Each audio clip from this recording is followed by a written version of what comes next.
Salam sehat semuanya, bertemu lagi di channel MyClub ID, saya Benny, dan kali ini kita akan membuat sebuah konten, merakit sebuah PC mini ITX dengan bernuansa putih bagi para konten kreator yang menggunakan platform Intel.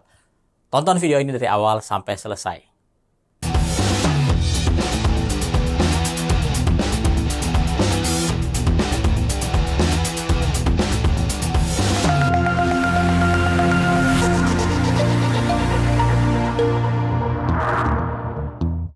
Sebuah PC bagi konten kreator menurut saya pribadi itu wajib dimiliki, terutama mereka yang bergerak di bidang konten kreator profesional.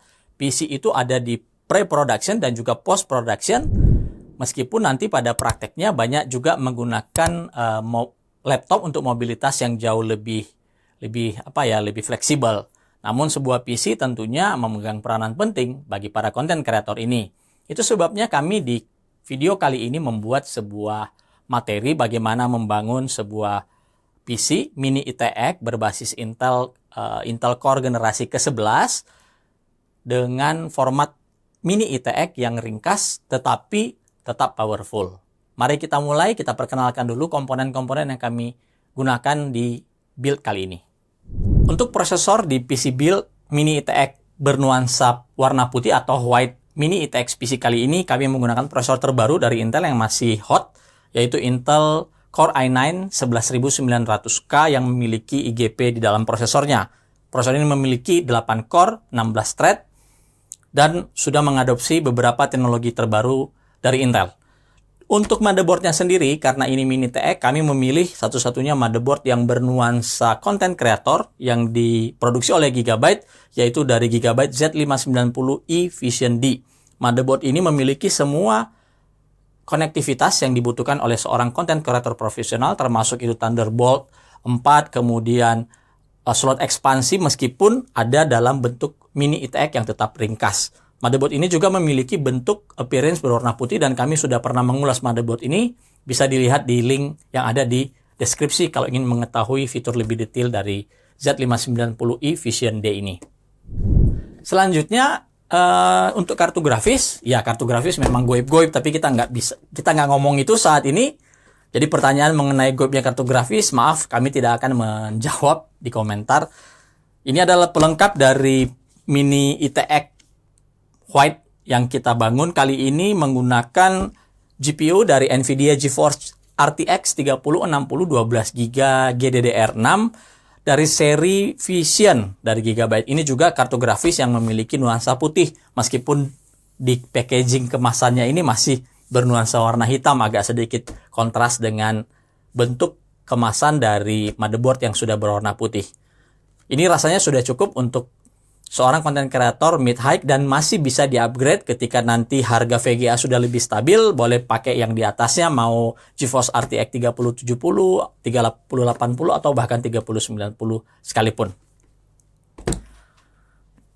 Selanjutnya untuk memori kami juga ingin menyamakan nuansa putihnya. Meskipun ini nggak benar-benar putih banget ya. Ini adalah memori Gigabyte Designare. Kapasitas totalnya 64GB. Alias 32GB x 2, sebuah memori dengan dual rank, memiliki kecepatan DDR4 3200 dan rasanya 64GB memori saat ini itu sudah sangat ideal atau bahkan di atas spesifikasi rata-rata PC untuk para konten kreator ya saat ini. Sedangkan untuk storage atau penyimpanan sebagai sistem menginstal operating system, kami menggunakan Aorus Gen 4 SSD. Jadi SSD ini berkapasitas 1 TB, memiliki kecepatan sekitar sequential write 5000 MB per detik, dan sudah memanfaatkan jalur PCI Express Gen 4 yang didukung oleh si prosesor dan juga motherboard. Selanjutnya, untuk pendingin prosesor, ya kita tahu Core i9 11900K itu dari review yang sudah mungkin teman-teman baca, itu temperatur atau thermal desain powernya itu cukup tinggi ya 125 watt, jadi wajib dibutuhkan sebuah pendingin. Di sini kami mendapatkan dari Cooler Master, cooler yang baru saja dirilis di Indonesia, Master Liquid ML240L V2 White Edition. Jadi nanti dia ini sebuah cooler AIO yang bernuansa putih. Tapi lagi-lagi kemasannya masih berwarna hitam ya. Agak kurang cocok dengan tema yang diusung. Nah, karena ini V2, dia sudah memiliki desain pompa yang lebih baik dan juga ada sedikit enhancement yang terjadi di desain radiatornya agar lebih baik melepaskan panas. Oke, next. Untuk power supply, sebenarnya kami ingin menggunakan yang putih, namun ya saat ini stoknya itu nggak ada, jadi ya ada saat ini hanya Cooler Master V series yang 850 watt SFX dengan sertifikasi efisiensi Gold. Ini ada versi white-nya ya, tapi yang kami pakai di sini adalah versi hitam, tapi nggak masalah. Kenapa? Karena nanti bracket untuk mounting si power supply SFX ini berwarna putih, dan juga dia akan tertutup nanti dengan beberapa komponen lainnya. Jadi secara estetika warna untuk keseragaman rasanya nggak jadi masalah meskipun kita menggunakan power supply yang berwarna hitam. Terakhir, rumahnya. Ya, rumahnya selalu jadi andalan kami, yaitu Cooler Master Box NR200P White. Tentunya ya untuk menyamakan ini kita pilih yang versi white. Ini sebuah mini ITX yang cukup populer saat ini di Indonesia. Support dengan form factor mini ITX dan beberapa motherboard micro ATX yang hanya memiliki 2 slot DIMM ya, yang 4 slot DIMM nggak bisa.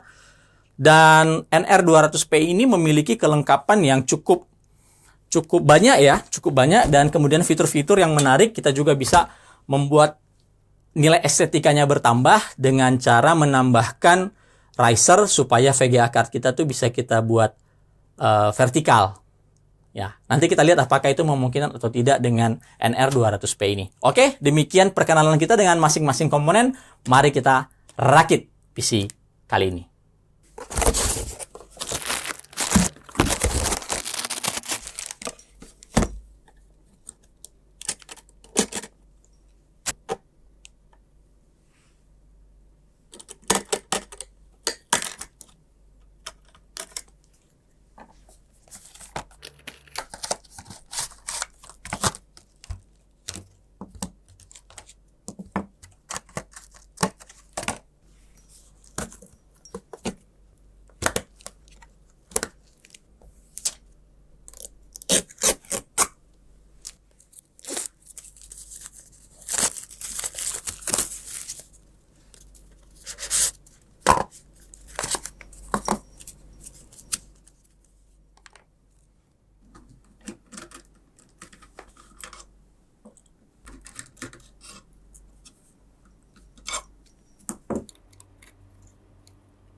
Proses merakit kita sudah selesaikan dan kita sudah hidupkan sistem. Maaf, belum ada monitor di sini, jadi kita hanya bisa tampilkan seperti itu. Tapi ini kondisinya sudah hidup, ini kipasnya sudah bernyala semua. Nah, beberapa catatan dalam proses merakit. Pertama, kami akhirnya memilih untuk tidak menggunakan vertical GPU ya. Kenapa? Karena 240 mm radiator itu terpaksa harus ada di bawah, yang dimana kami tidak mau itu terjadi. Itu tidak baik untuk longevity dari IEO-nya sendiri dan juga kurang bagus dalam sistem pendinginan. Akhirnya kami memutuskan untuk tetap menggunakan horizontal kartografis. Kita bisa lihat kartografis Gigabyte Vision GeForce RTX 3060 ini ada di bagian bawah, terekspos ya. Kemudian di atasnya, disinilah kami pasangkan radiator dari Cooler Master ML240L White Edition versi 2. Lalu kemudian kami juga mencatat ada beberapa hal di mana ya casing ini tidak memiliki front panel USB Type-C, sehingga kita tidak bisa menggunakan fitur itu yang ada di motherboard sebenarnya. Lalu kami juga menemukan di motherboard itu tidak memiliki header untuk front panel audio. Agak aneh juga, kami tidak menemukannya, sehingga akses untuk mic dan juga akses untuk mic ya, itu tidak bisa digunakan. Mau nggak mau solusinya harus menggunakan headset, jika kalian menggunakan headset yang berbasis USB. Tetapi akses dari port 3,5 mm untuk audio itu masih bisa diakses dari belakang sebenarnya. Ya, demikian kita sudah merakit dan kita akan coba tes thermalnya. Thermal saja, kami nggak akan melakukan benchmark banyak di sini. Kami hanya mau melihat seperti apa temperaturnya ketika casingnya tertutup semuanya pada suhu ruangan yang ideal, misalnya mungkin sekitar 26 atau 27 derajat Celcius. Dan kita akan coba burn prosesor dan kartografisnya dan melihat berapa temperatur yang dihasilkan oleh sistem sekecil ini. Ingat, prosesor yang kita pakai cukup membutuhkan sistem pendinginan yang baik, sistem sirkulasi udara yang baik, karena dia menggunakan prosesor Core i9 11900K.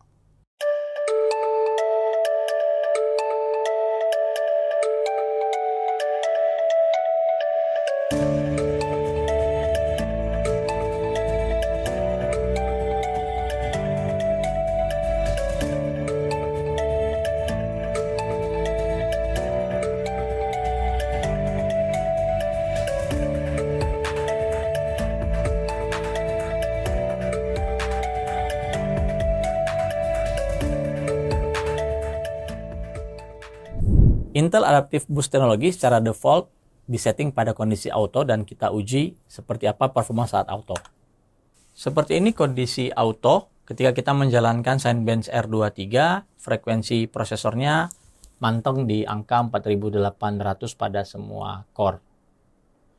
Dan kita juga bisa melihat CPU package powernya ada di angka 180 sekian, tidak menyentuh 200 watt. Temperatur prosesor saat menjalankan Cinebench R23 maksimum di 70 derajat Celcius.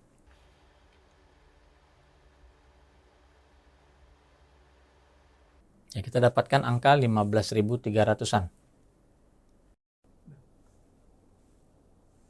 Intel Adaptive Boost Technology kita rubah pada posisi high performance dan kita lihat performanya seperti apa.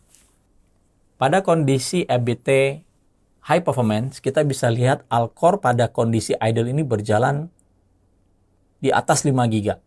5,1, 5,2, dan 5,3 cukup naik sekitar 300 MHz dari 4,8 yang tadi saat ABT kita auto.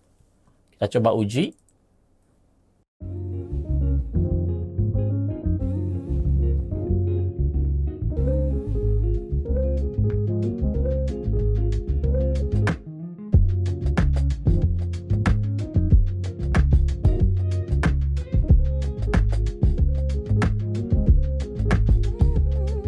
Kita dapatkan hasil yang cukup lebih tinggi ya, 15.750 poin dibandingkan tadi yang 15.400-an ya angkanya. Jadi kita bisa melihat ada peningkatan performa. Coba kita ulangi, kita lihat ya. Kita lihat all core itu berjalan rata-rata di 5,1 GB. Kadang turun naik ya, sesuai dengan load yang diterima dan juga bagaimana settingan dari EBT tersebut. Tetapi yang pasti ini di atas frekuensi 4,8 yang tadi pada kondisi IBT-nya itu kita auto. Jadi kita mendapatkan performa multi-core. Kita bisa lihat juga temperatur prosesor kita naik. Ini bisa mencapai maksimum 85 derajat Celcius. Dan CPU package power kita itu juga naik ya. CPU package powernya kita bisa lihat di sini naik mencapai 246, hampir 250 watt. Cooler kita masih sanggup dan kalian juga harus tahu bahwa kami menguji ini pada kondisi casing tertutup semuanya depan, samping, belakang dengan ambient temperatur di sekitar 26 sampai 27 derajat Celcius saat kami membuat pengujian ini. Selanjutnya kita akan menguji kecepatan dari SSD yang kita pakai. Kita pakai Aorus SSD Gen 4 1 TB yang sudah mendukung kecepatan NVMe X4 dengan standar PCI Express generasi keempat atau PCI Express 4.0. Sini kita pakai Crystal Disk Mark Info. Temperatur saat idle itu sekitar 47 derajat Celcius dan kita akan menjalankan benchmarknya.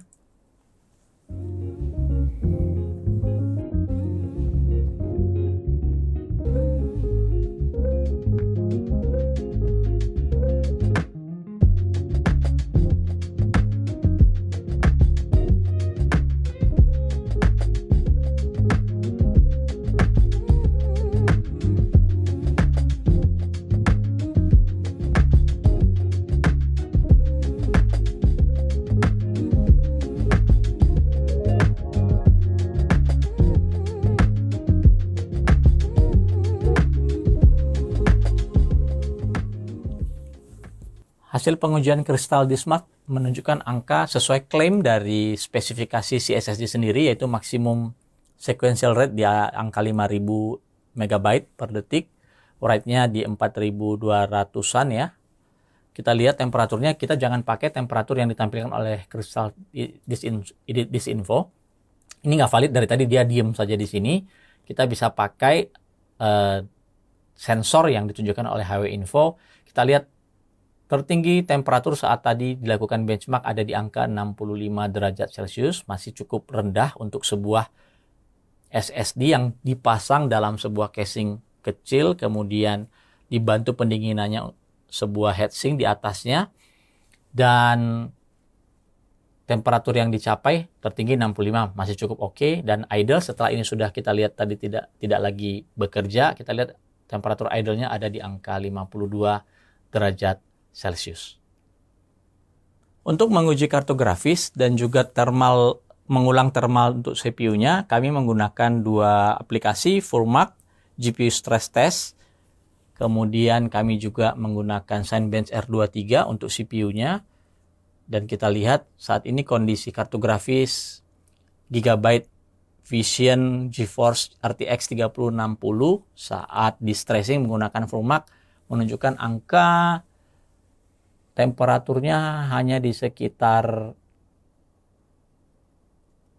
berapa ini ya? Sekitar 55 derajat Celcius ya.